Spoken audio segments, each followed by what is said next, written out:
अब तक की कहानी में कैसे लच्छू तांत्रिक उस मंद बुद्धि को काले जादू से ठीक करता है। उस व्यक्ति का मंद बुद्धि बेटा एक बार तो ठीक हो जाता है, जिससे वो व्यक्ति लच्छू तांत्रिक से बहुत अधिक खुश हो जाता है और उसका चेला बन जाता है। लेकिन करीबन 1 महीने बाद ही उस व्यक्ति के मंद बुद्धि बेटे को मिर्गी के दौरे आने शुरू हो जाते हैं और उसे लकवा मार जाता है। वो व्यक्ति लच्छू तांत्रिक के यहाँ चक्कर लगा लगा कर दुखी हो जाता है। उसके बचे कुचे पैसे भी लच्छू तांत्रिक उसके बेटे के इलाज के नाम पर उससे ठग लेता है और करीबन 2 महीने बाद उस व्यक्ति का बेटा उसकी आंखों के सामने तड़प तड़प कर मर जाता है। बेटे के इस तरह मरने से वो व्यक्ति लच्छू तांत्रिक के खिलाफ हो जाता है और लच्छू तांत्रिक को जेल भिजवाने की धमकियां देने लग जाता है। लच्छू तांत्रिक हालात को बिगड़ता देख उसके बेटे की इस दशा के लिए देवा को जिम्मेदार ठहरा देता है और उस व्यक्ति को देवा के खिलाफ भड़का देता है। अब वो व्यक्ति क्रोध में देवा को जेल की हवा खिलाने की धमकियां देने लग जाता है। इधर वो बेताल लच्छू तांत्रिक से बदला लेने पर उतारू हो जाता है, क्योंकि उसे उसका तामसिक भोग समय पर नहीं मिल रहा था और भोग के समय पर न मिलने के कारण ही उस बेताल ने उस लड़के की जान ले ली थी। एक दिन जब देवा लच्छू तांत्रिक के यहाँ जाता है तो वो व्यक्ति जिसका बेटा मर गया था वो पुलिस को लेकर आ जाता है और पुलिस से कहता है कि इसने अपने काले जादू से मेरे बेटे की जान ली है।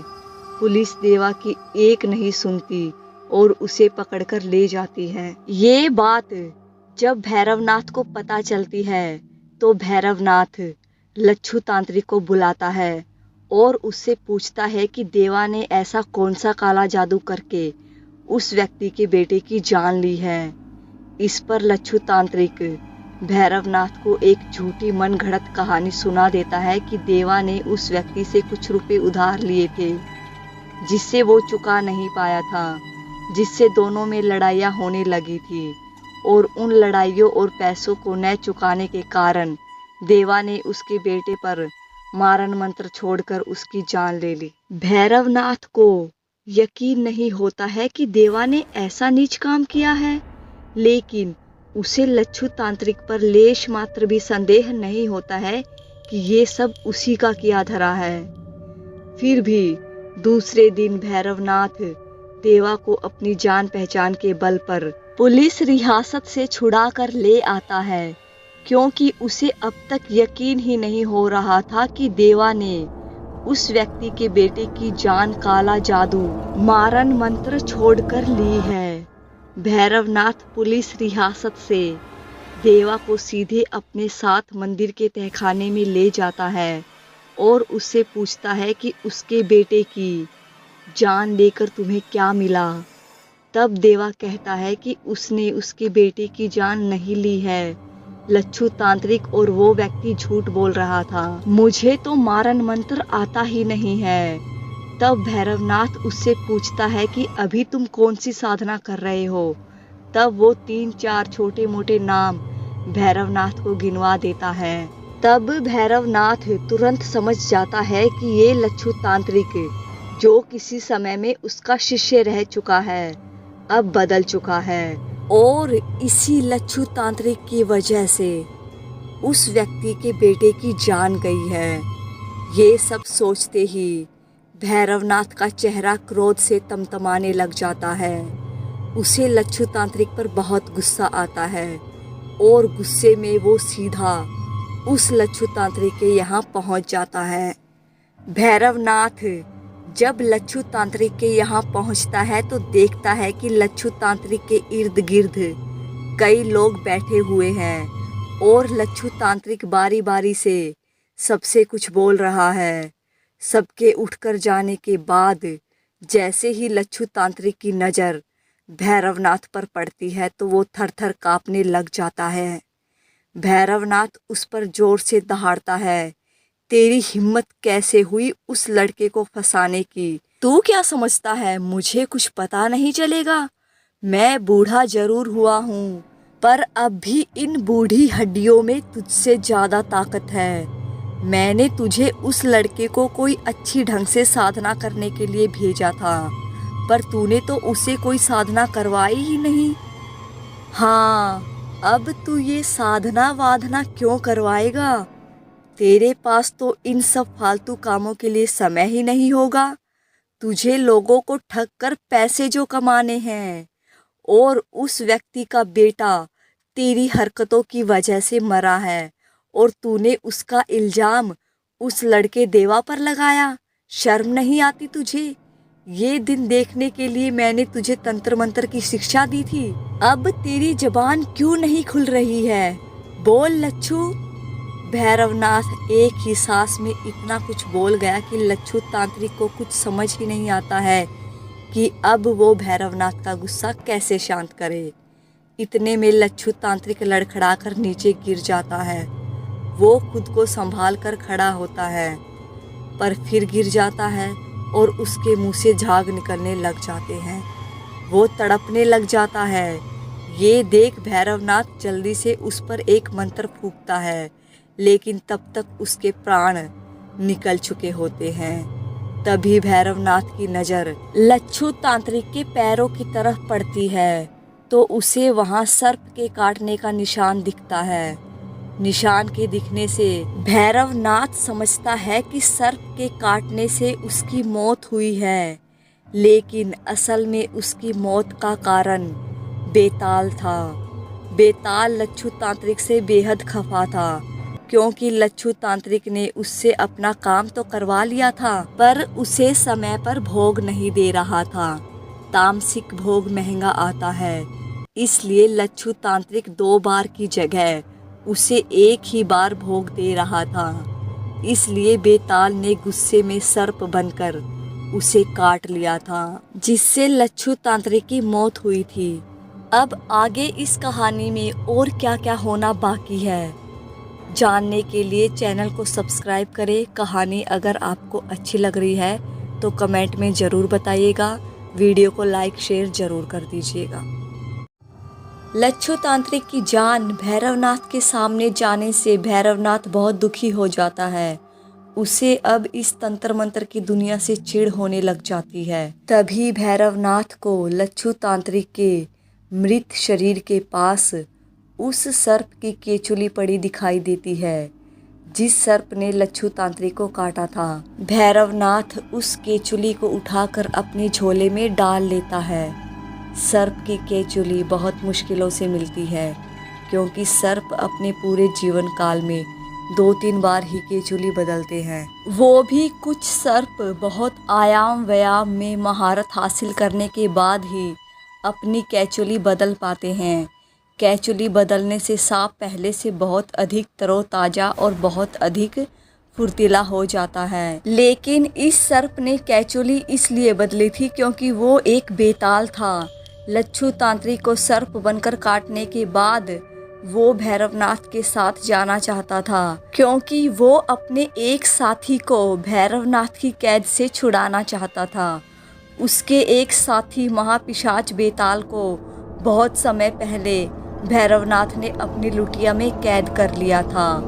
भैरवनाथ उस बेताल की चालाकी से अनभिज्ञ था। वापस मंदिर में आने के बाद भैरवनाथ को देवा पर बहुत गुस्सा आने लग जाता है। वो सोचने लग जाता है कि इस कमबख्त लड़के की 2 बार पहले भी पूर्व जन्म में इसकी तंत्र मंत्र के कारण मृत्यु हो चुकी है। अब इस जन्म में फिर ये इसी तंत्र मंत्र के चक्कर में पड़कर अपनी मृत्यु को न्योता देने आ गया है। भगवान इस लड़के को थोड़ी अकल दे और इसे वापस अपने घर भेज दे। भैरवनाथ ये सब सोच ही रहा था कि देवा भैरवनाथ को तहखाने में वापस आता देखकर खुश हो जाता है और भैरवनाथ के पास तहखाने में चला जाता है। देवा को देखते ही भैरवनाथ का पारा चढ़ जाता है और फिर वो मन ही मन सोचता है, फिर आ टपका ये लड़का मन तो कर रहा है कि अब की बार इससे ऐसी कठिन साधना करवाऊं कि इसको इसकी नानी याद आ जाए और ये साधना बीच में ही छोड़कर भाग जाए। पर कोई भी साधना बीच में नहीं छोड़ सकते हैं, इसलिए भैरवनाथ खुद को शांत करता है और देवा को देखकर हल्की मुस्कान देकर उसे वहां बैठने के लिए कहता है और खुद भी अपना झोला पास में रखकर बैठ जाता है। भैरवनाथ फिर देवा को समझाने बैठ जाता है और उससे कहता है कि देखो, ये तंत्र मंत्र की दुनिया किसी की सगी नहीं होती है। इसमें आना तो आसान है पर यहाँ से निकलना आसान नहीं है। तुम ठहरे एक सीधे साधे लड़के और यहाँ सीधों का कोई काम नहीं है।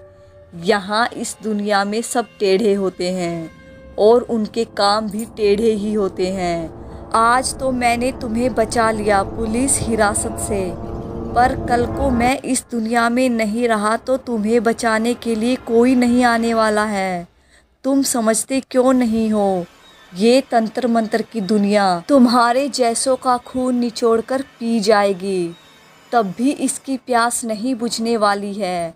ऐसा करो, अब तुम अपने घर लौट जाओ और वही कोई ढंग का काम करो।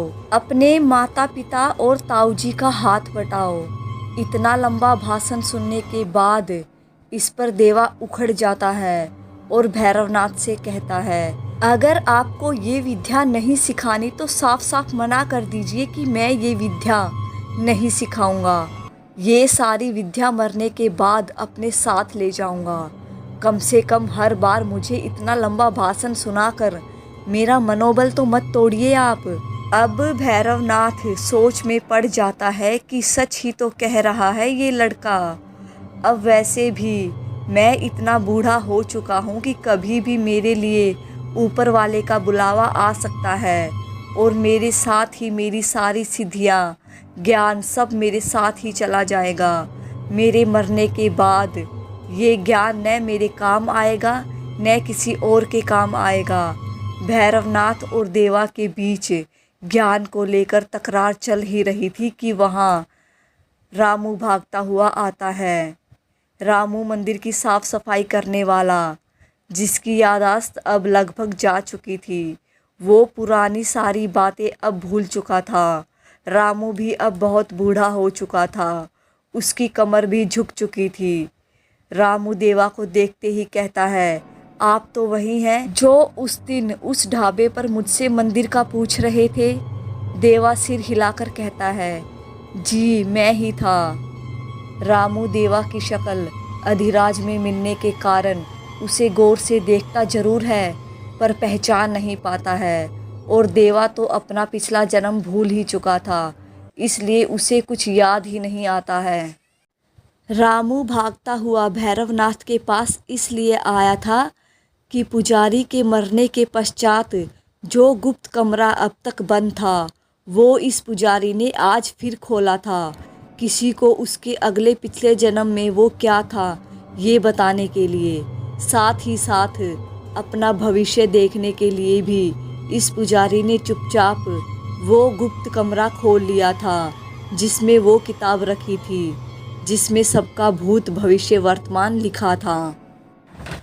कहानी में आगे क्या होने वाला है ये जानने के लिए मेरे साथ बने रहिएगा और मानविक हिंदी हॉरर स्टोरीज को सब्सक्राइब करें। वीडियो को शेयर लाइक जरूर करें। देवा आम के पेड़ के नीचे पेड़ से सिर टिकाकर बैठ जाता है और आंखें बंद कर अपने घर के बारे में सोचने लग जाता है कि वहाँ सब ठीक तो होगा ना।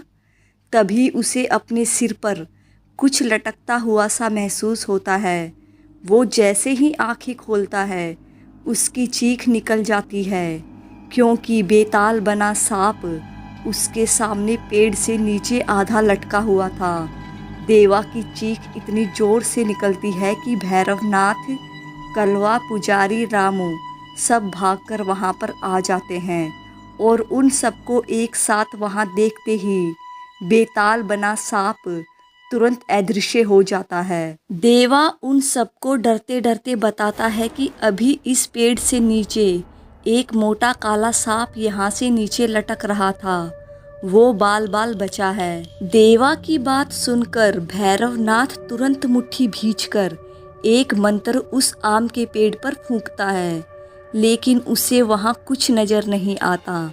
भैरवनाथ पूरे बगीचे में हर दिशा में मंत्र फूंकता है, लेकिन उसे वहाँ कुछ नजर नहीं आता, क्योंकि बेताल वहाँ से अदृश्य हो चुका था। अब भैरवनाथ की रातों की नींद उड़ जाती है। उसे समझ नहीं आता कि आखिर ये अदृश्य शक्ति इस लड़के के आसपास क्यों मंडरा रही है। भैरवनाथ इतना अधिक विचलित होता है कि देवा को बुलाकर गुस्से में पूछता है, तुम्हें तंत्र मंत्र में इतनी अधिक रुचि क्यों है? तुम यहाँ किस चीज़ की तलाश में आए हो? सच सच बताओ, तुम यहाँ क्यों आए हो? अगर तुमने सच नहीं बताया तो तुम्हारी खैर नहीं, समझे तुम? देवा भैरवनाथ के गुस्से को देखकर डर जाता है और किसी बच्चे की भांति डरते डरते कहता है, पता नहीं मुझे तंत्र मंत्र में इतनी रुचि क्यों है, पर जब से यहाँ आया हूँ मुझे ऐसा लगता है कि कोई मुझे अपनी ओर खींच रहा है, कोई मेरा वर्षों से इंतजार कर रहा है। ये सब सुनकर भैरवनाथ मन ही मन सोचने लग जाता है कि यक्षिणी अब इसे छोड़ने वाली नहीं है, और ना ये भूत प्रेत अब इसे छोड़ने वाले हैं। अब अगर इस लड़के ने उस यक्षिणी से माफ़ी नहीं मांगी तो इसकी फिर बहुत बुरी दुर्गति होने वाली है, और अगर इसने इस बार माफ़ी मांग ली तो इस जन्म में इससे वो सब भी हासिल होगा जो इसने सोचा भी नहीं होगा। लेकिन ये सब इतना आसान भी नहीं है। पता नहीं इस लड़के के भाग्य में क्या लिखा है। उधर देवा के घर में सौमिता की आत्मा का प्रकोप जारी था। वो उसकी माँ के शरीर से निकलने का नाम ही नहीं ले रही थी। उसकी माँ अब हमेशा हमेशा के लिए बिस्तर पकड़ चुकी थी और उसकी माँ बार बार बेहोश हो रही थी। जब भी होश में आती किसी को भी अपने आसपास भी नहीं फटकने दे रही थी। उस तांत्रिक को भी समझ नहीं आ रहा था कि आखिर ये आत्मा इतने उपाय करने के बाद भी इस घर से जा क्यों नहीं रही है। रात में देवा अपने कमरे में आकर बिस्तर पर लेटता ही है कि उसे ऐसा लगता है कोई उसके कमरे में मौजूद है। इस आभास से वो डर जाता है और रात में ही भागकर भैरवनाथ के पास आ जाता है। भैरवनाथ उसे इस तरह वहाँ भागकर आता देखकर चौंक जाता है और उससे पूछता है, क्या हुआ? इतनी रात में यहाँ भागकर क्यों आ रहे हो? देवा गहरी लंबी सांस लेते हुए कहता है, मेरे कमरे में कोई है पर मुझे दिखाई नहीं दे रहा। मुझे बहुत डर लग रहा है महाराज। भैरवनाथ, कोई है? मतलब क्या? फिर वो सांप वहाँ दिखाई दिया तुम्हें? देवा ने कहा, नहीं महाराज, वो सांप तो वहाँ नहीं दिखा, पर मुझे ऐसा आभास हो रहा था कि वहाँ मेरे कमरे में कोई मौजूद है और मुझे घूर घूर कर देख रहा है। भैरवनाथ उसकी दशा देखकर उसे वापस अपने कमरे में नहीं भेजता है, उसे वही अपने पास पलंग पर सुला लेता है। भैरवनाथ को अब चैन नहीं मिलता है कि आखिर कौन सी नकारात्मक शक्ति है जो इस लड़के देवा के पीछे पड़ी है। वो कलवा को भी आदेश देता है कि हर वक्त देवा के पास रहे, उसकी निगरानी करता रहे और कुछ भी दिखाई दे तो तुरंत उसको बताए। कलवा भैरवनाथ के कहे अनुसार देवा की निगरानी करने लग जाता है।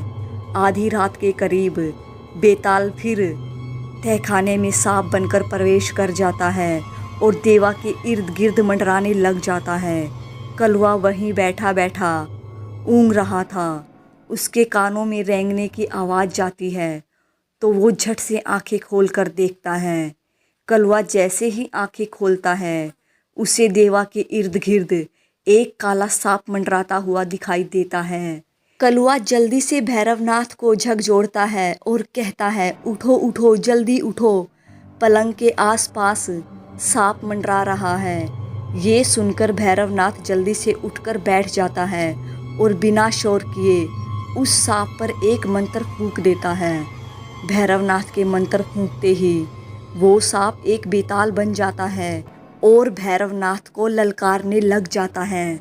इस कहानी को आगे सुनने के लिए मेरे साथ बने रहिएगा। चैनल को सब्सक्राइब करें, वीडियो को लाइक शेयर ज़रूर करें और अगला भाग आपको इसी वीडियो की डिस्क्रिप्शन में मिल जाएगा। अब तक की कहानी में मंत्र फूंकते ही सांप बेताल बनकर भैरवनाथ को ललकारने लग जाता है। बेताल भैरवनाथ से कहता है, तू मेरा कुछ नहीं बिगाड़ सकता है। तेरे जैसे तांत्रिकों को मैं पल भर में यमलोक की सैर करवा देता हूँ। सुना है तूने, बहुत सारे भूत प्रेतों पिशाचों को कैद कर रखा है और उन सबको तू बहुत दुखी करता है। अब मैं आ गया हूँ, तू किसी को अपने पास कैद करके नहीं रख पाएगा। मैं सबको छुड़वा कर ले जाऊंगा। ये बोलकर बेताल जोर से अट्ठास करने लग जाता है। भैरवनाथ कहता है, तू मुझे जानता नहीं है, तेरे जैसे बेतालों का मैं क्या हाल करता हूँ। ये बोलकर भैरवनाथ जल्दी से उस पर एक और मंत्र फूंकता है, लेकिन मंत्र फूंकने से पहले ही बेताल वहाँ से हवा की गति से तहखाने से बाहर निकल जाता है। ये देखकर भैरवनाथ का खून खौल जाता है। अब वो ठान लेता है कि इस महाबेताल को अपनी लुटिया में कैद करके रहेगा और इसे भी उसी गुप्त कमरे में सड़ाएगा जहां अन्य भूत प्रेत बेताल बंद हैं। फिर भैरवनाथ सोचता है कि ये कोई सामान्य बेताल तो है नहीं, ये अगिया बेताल है। मुंह से आग उगलने और रूप बदलने में माहिर है। इस अगिया बेताल को अगर मैंने सिद्ध कर लिया तो ये मेरे बहुत काम आ सकता है। फिर मैं इससे बड़े से बड़ा काम भी आसानी से करवा सकता हूँ। बस इसे भोग समय समय पर देना पड़ेगा। इसके भोग का खास ख्याल रखना पड़ेगा मुझे। अगर इसे उसका तामसिक भोग समय पर नहीं मिला तो ये क्रोधित होकर कुछ भी कर सकता है। दूसरे दिन भैरवनाथ देवा को साथ लेकर अपने पुराने वाले गांव में आ जाता है, क्योंकि मंदिर में रहकर वो अगिया बेताल को वश में करने की साधना नहीं कर सकता था।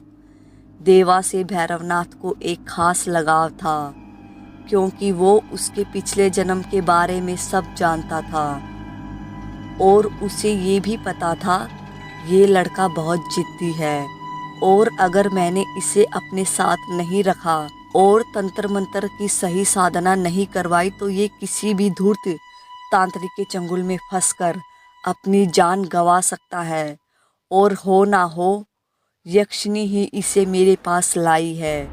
ये सब सोचकर ही भैरवनाथ अपना मन बदल देता है और देवा को साथ लेकर अपनी पुरानी दुनिया में लौट आता है। भैरवनाथ के साथ पुराने वाले गांव में आकर देवा को फिर अजीब सा एहसास होता है। उसे ऐसा लगता है कि यहाँ वो पहले भी आ चुका है। भैरवनाथ रात में देवा को उसी काली नदी के किनारे ले जाता है जहाँ उसने अधिराज से यक्षिणी साधना करवाई थी। यहाँ आकर देवा का मन अत्यधिक विचलित हो जाता है।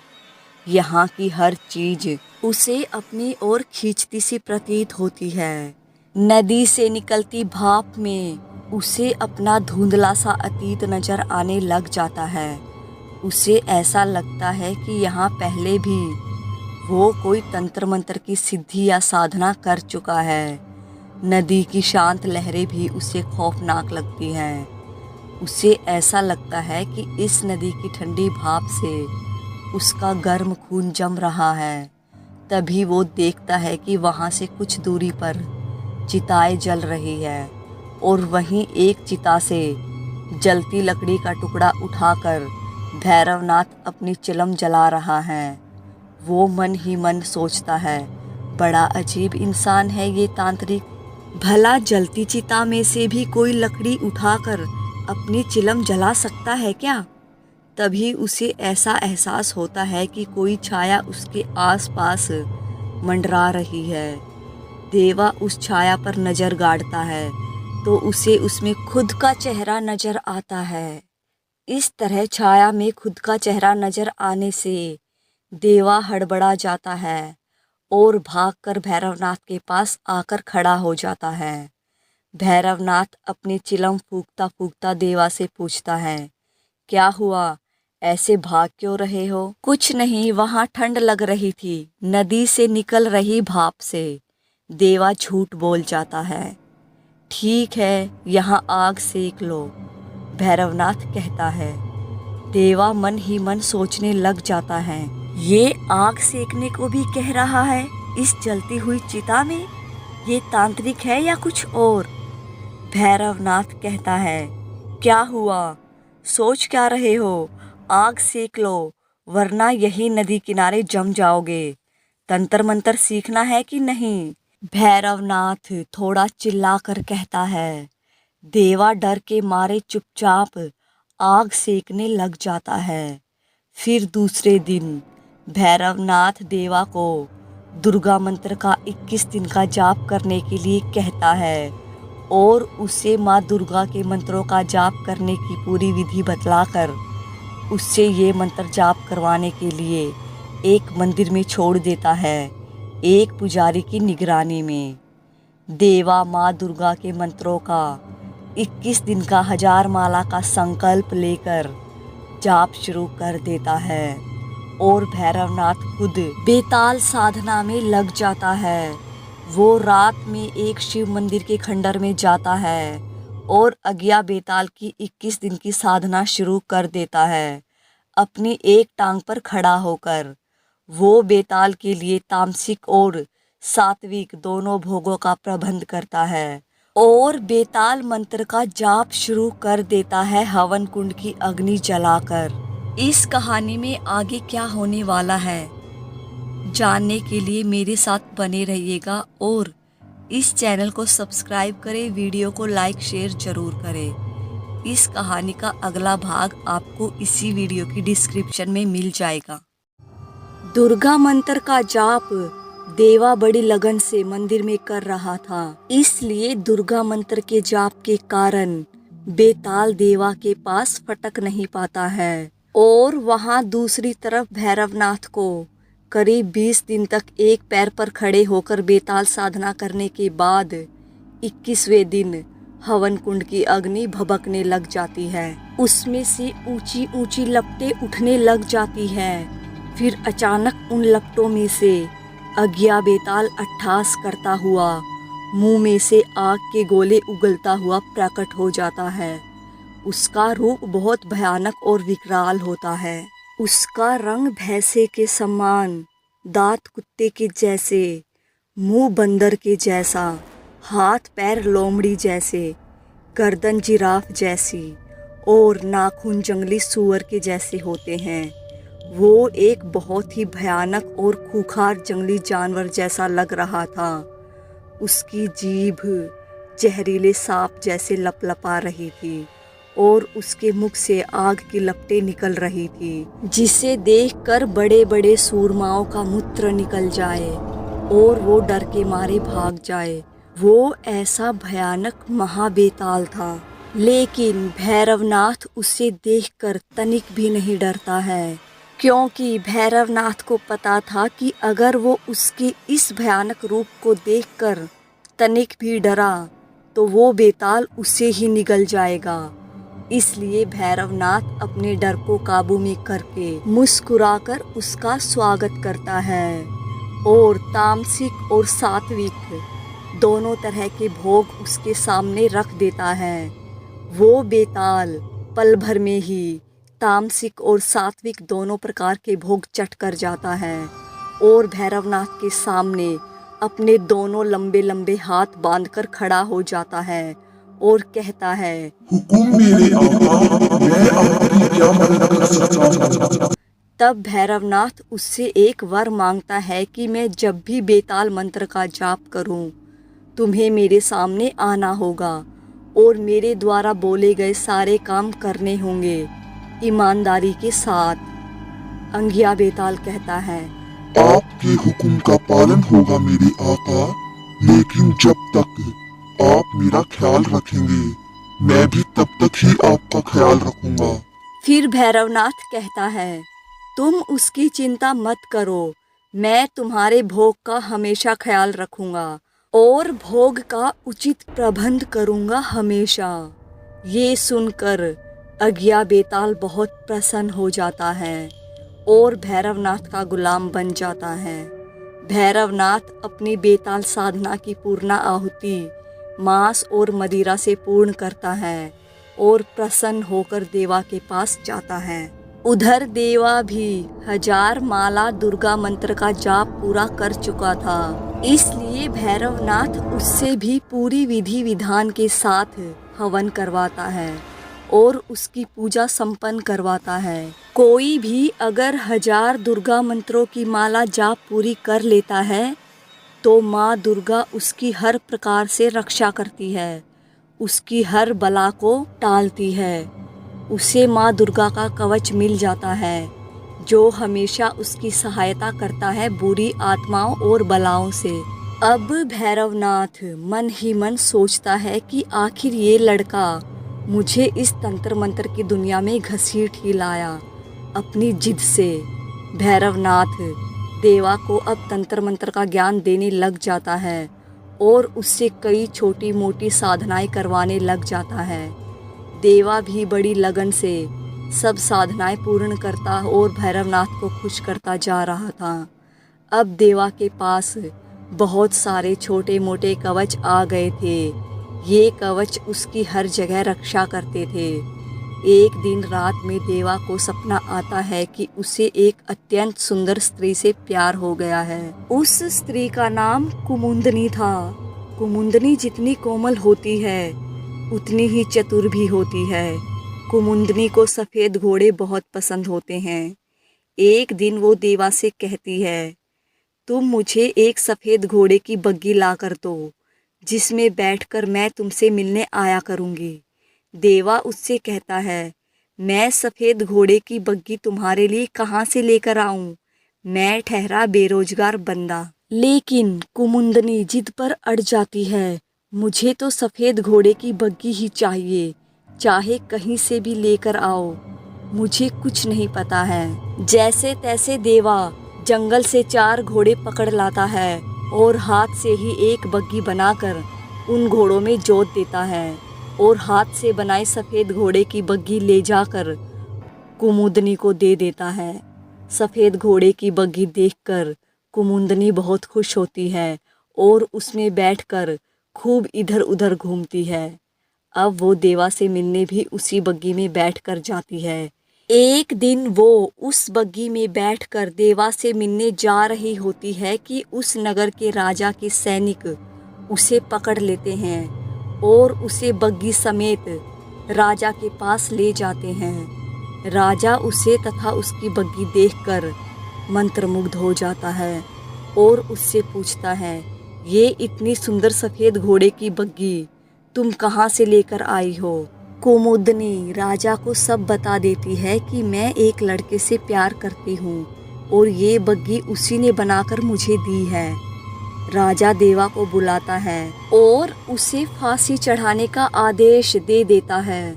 देवा चिल्लाता रह जाता है कि मुझे किस अपराध के लिए फांसी पर चढ़ाया जा रहा है, लेकिन राजा क्या कोई भी सैनिक उसकी बात नहीं सुनता है। फांसी वाले दिन देवा से उसकी आखिरी इच्छा पूछी जाती है तो वो कहता है कि कुमुंदनी और उस सफ़ेद घोड़ों की बग्गी को देखना चाहता है।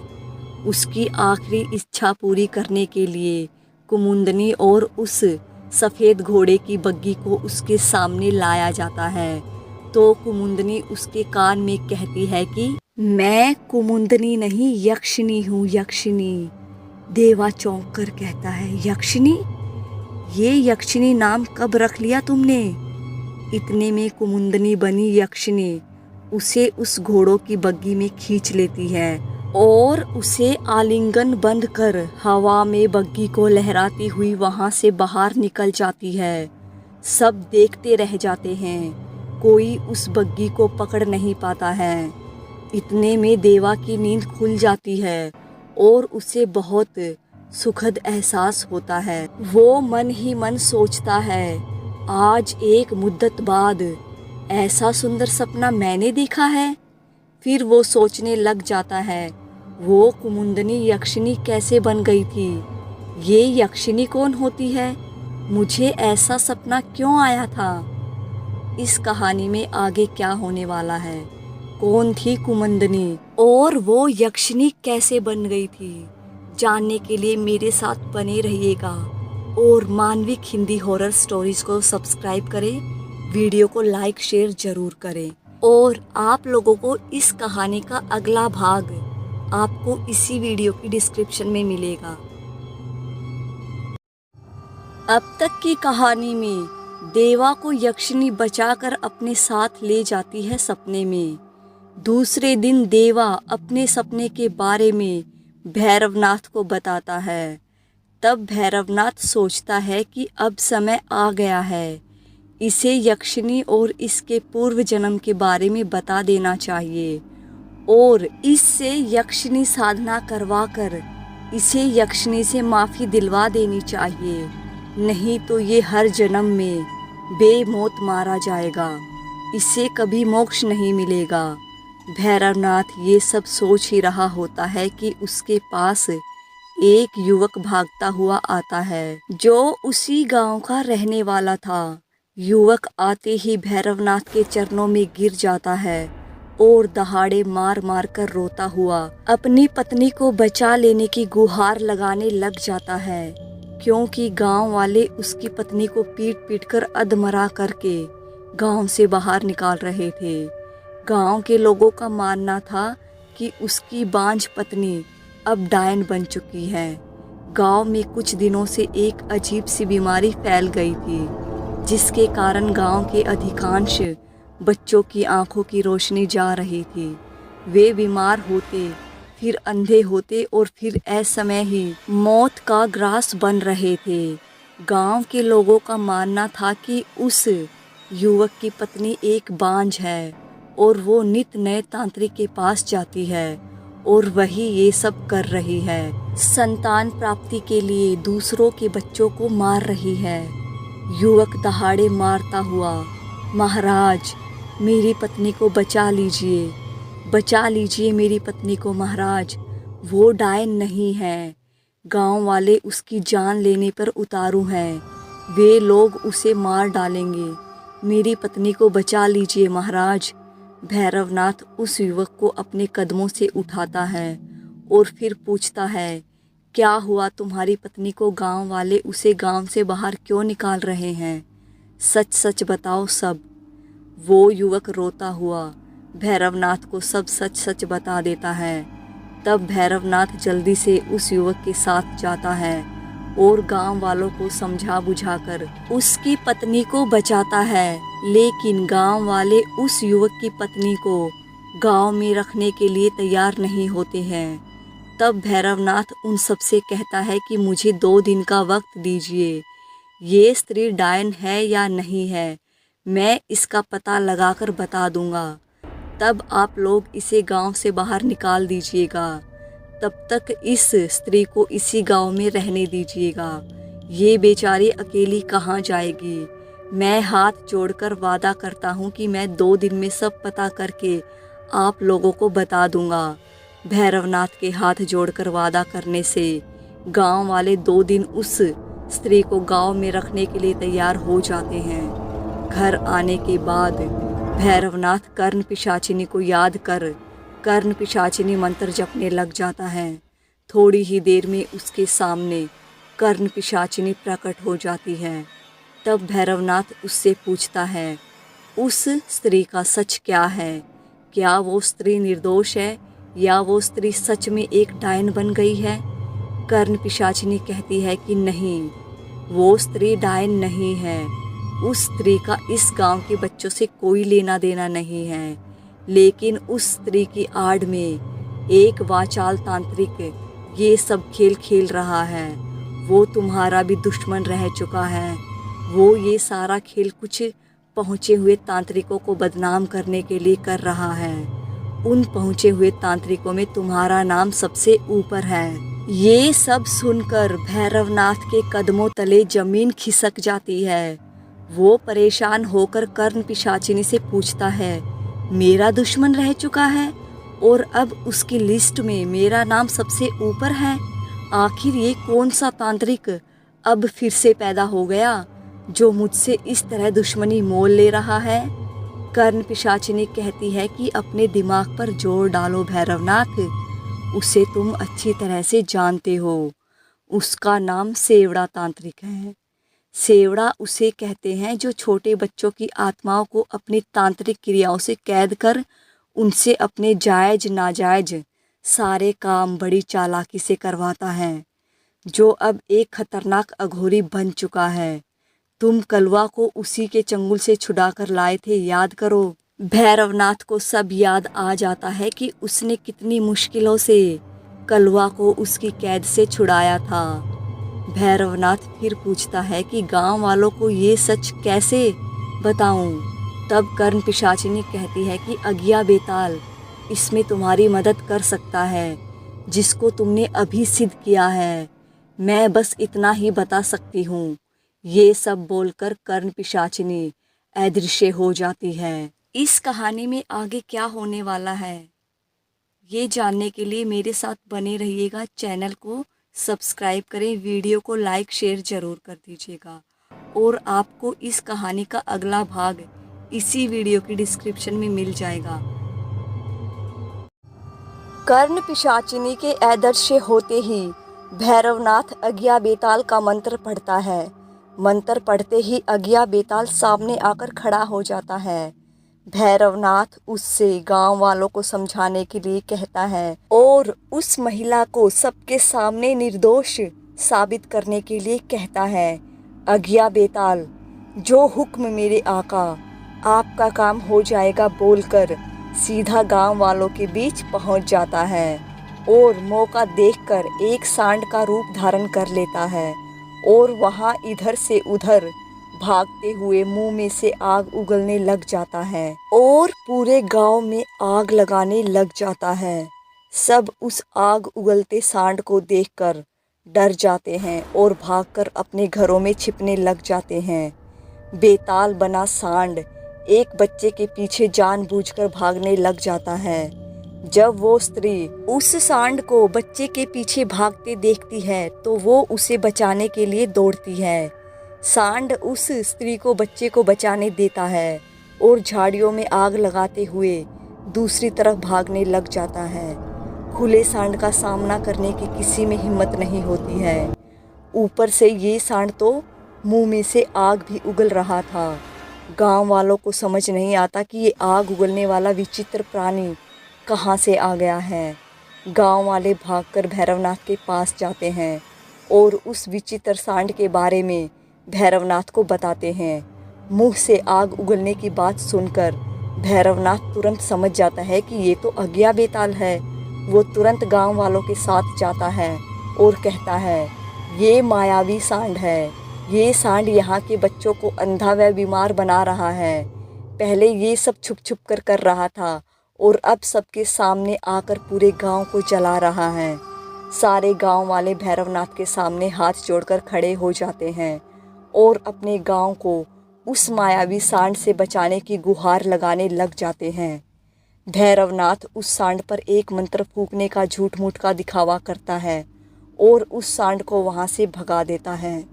बेताल भैरवनाथ को देखते ही शांत होकर अदृश्य हो जाता है। फिर गांव वालों से कहता है, ये सांड ही सब कर रहा था, देख लिया ना सबने अपनी आंखों से। तुम सब उस स्त्री पर झूठा आरोप लगा रहे थे। उस स्त्री ने तो उस सांड से एक बच्चे को भी बचाया था। अगर वो डायन होती तो क्या उस बच्चे को बचाती? सारे गांव वाले भैरवनाथ से अपने किए की क्षमा मांगते हैं और मायावी सांड से उनके गांव को मुक्त करने के लिए भैरवनाथ का जयकारा लगाने लग जाते हैं। गांव वाले उस स्त्री से भी क्षमा मांगते हैं। घर आने के बाद रात में भैरवनाथ बेताल को तामसिक भोग देता है। जिससे बेताल भैरवनाथ से अत्यधिक प्रसन्न हो जाता है। भैरवनाथ के यहाँ से जाते वक्त बेताल देवा को देखकर फिर उससे आकर्षण में बन जाता है और चुपके से सांप बनकर उसके आगे पीछे मंडराने लग जाता है। बेताल देवा का हर जगह पीछा करने लग जाता है और उसे मारकर अपने साथ बेताल बनाने की योजना बनाने लग जाता है। बेताल वो आत्माएं बनती हैं जो अपने जीवन काल में अच्छे तांत्रिक होते हैं और तंत्र मंत्र में सिद्धियां हासिल करके कुछ बुरे कामों को भी अंजाम देते हैं, जिससे लोगों का अनर्थ हो जाता है।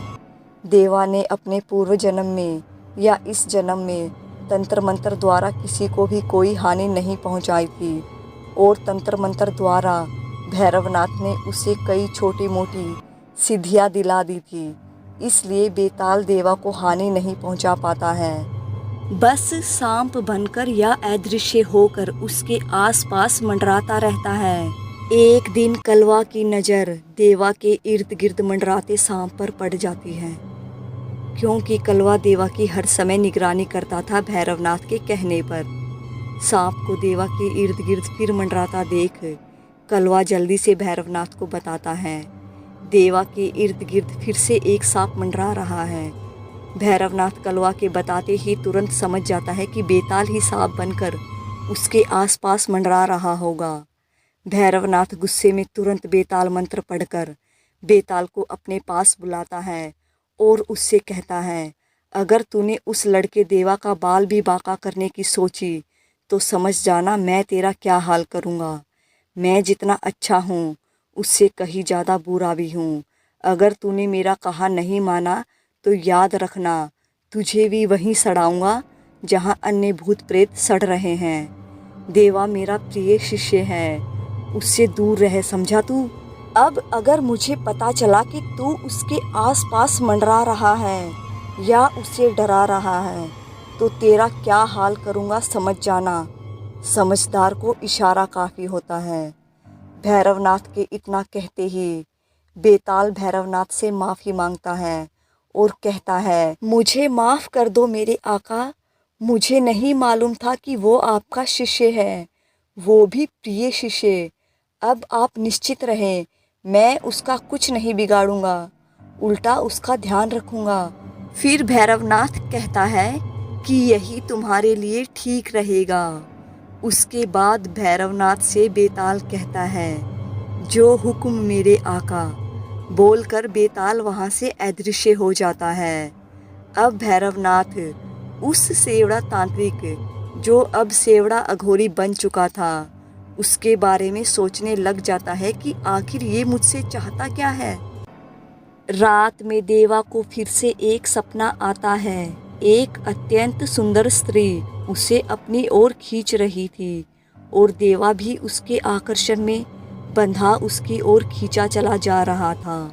वो स्त्री उसे अपने साथ यक्षलोक में ले जाती है और उसे अपना पति बना लेती है और कहती है, मैं कब से तुम्हारी राह देख रही थी मेरे स्वामी, तुम अब मेरे पास आ गए हो, अब मुझे छोड़कर कहीं मत जाना, हमेशा मेरे साथ इस यक्षलोक में ही रहना। तभी देवा के गाल पर एक मोटा मच्छर काट लेता है और उसकी नींद खुल जाती है। उसे उस मच्छर पर बहुत गुस्सा आता है, पर वो उस मच्छर को मार नहीं पाता है क्योंकि मच्छर उसे काटकर उड़ चुका था। अब देवा लेटा लेटा अपने सुंदर सपने के बारे में सोचने लग जाता है कि उस दिन सपने में वो सुंदर स्त्री कुमुंदनी यक्षिनी बन गई थी और इस सुंदर स्त्री ने मुझे यक्ष बना लिया। आखिर ये यक्ष और यक्षिनी कौन होते हैं और क्या सचमुच में कोई यक्षलोक होता है जहाँ वो सुंदर स्त्री मुझे ले गई थी। ये सब सोचते सोचते फिर देवा की आंख लग जाती है। इस कहानी का अगला भाग सुनने के लिए मेरे साथ बने रहिएगा और चैनल को सब्सक्राइब, लाइक, शेयर ज़रूर कर दीजिए।